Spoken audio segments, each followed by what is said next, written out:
Hay lugares en nuestro mundo donde el velo que separa lo conocido de lo incomprensible se vuelve peligrosamente delgado. Sitios donde el tiempo parece plegarse sobre sí mismo y la realidad, tal como la entendemos, se desmorona en un susurro de estática y confusión.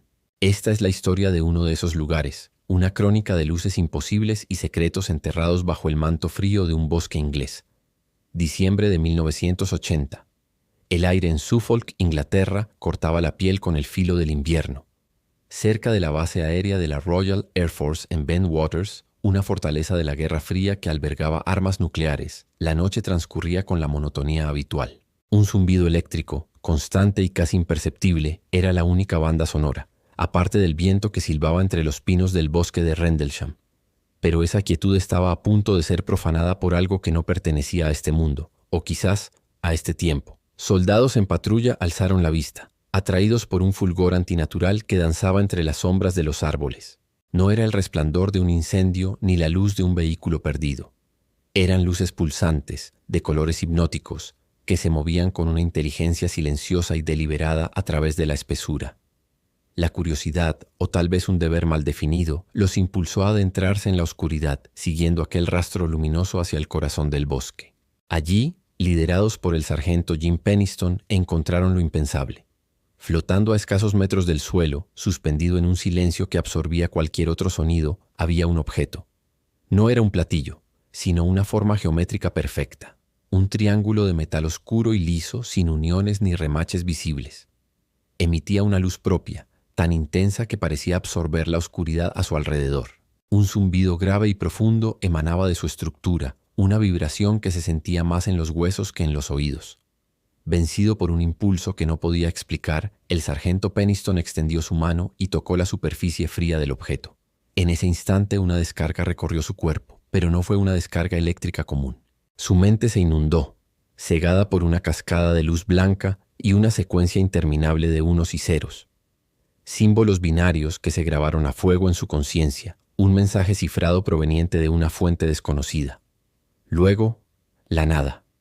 El objeto se elevó sin sonido y desapareció en el cielo estrellado, dejando tras de sí solo un silencio más profundo y una confusión aterradora. Cuando el sol de la mañana siguiente proyectó sus débiles rayos sobre el bosque, la evidencia física permanecía.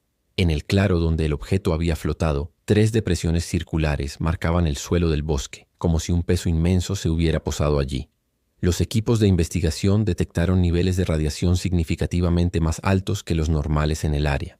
Algo había estado allí, algo real y tangible, algo que había dejado una cicatriz en la tierra. Pocas noches después el fenómeno regresó. Esta vez el subcomandante de la base, el teniente coronel Charles Holt, se adentró en el bosque con un pequeño equipo, registrando la experiencia en una grabadora de casete.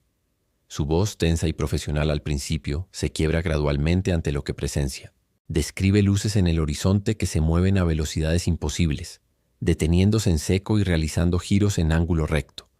Una de ellas desciende, proyectando un haz de luz sobre el suelo, justo sobre los depósitos de armas nucleares.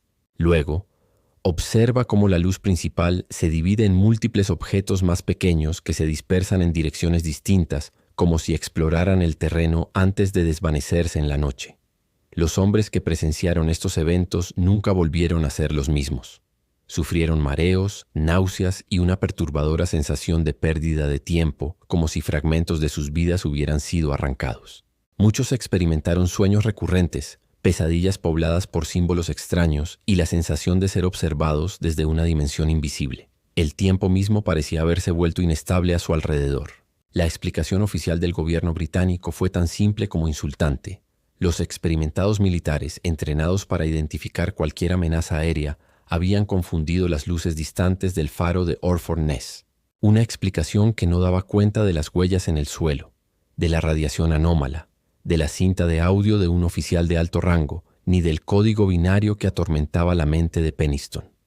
Décadas más tarde, cuando aquel código fue finalmente descifrado, el misterio solo se hizo más profundo. La secuencia de unos y ceros no era un mensaje aleatorio, sino un conjunto de coordenadas geográficas. Apuntaban a lugares emblemáticos de nuestro planeta: las pirámides de Giza, las líneas de Nazca, la isla de High Brasil. Puntos de poder o misterio, como si el objeto estuviera trazando un mapa de las anomalías del mundo. Hoy, Muchos de los testigos ya no creen haber visto una nave extraterrestre. La experiencia fue demasiado extraña, demasiado onírica y personal. Hablan de una ruptura en la realidad, de una grieta temporal o interdimensional que se abrió en la quietud de aquel bosque, una ventana a otro lugar u otro tiempo que les permitió atisbar algo que la mente humana no está preparada para comprender.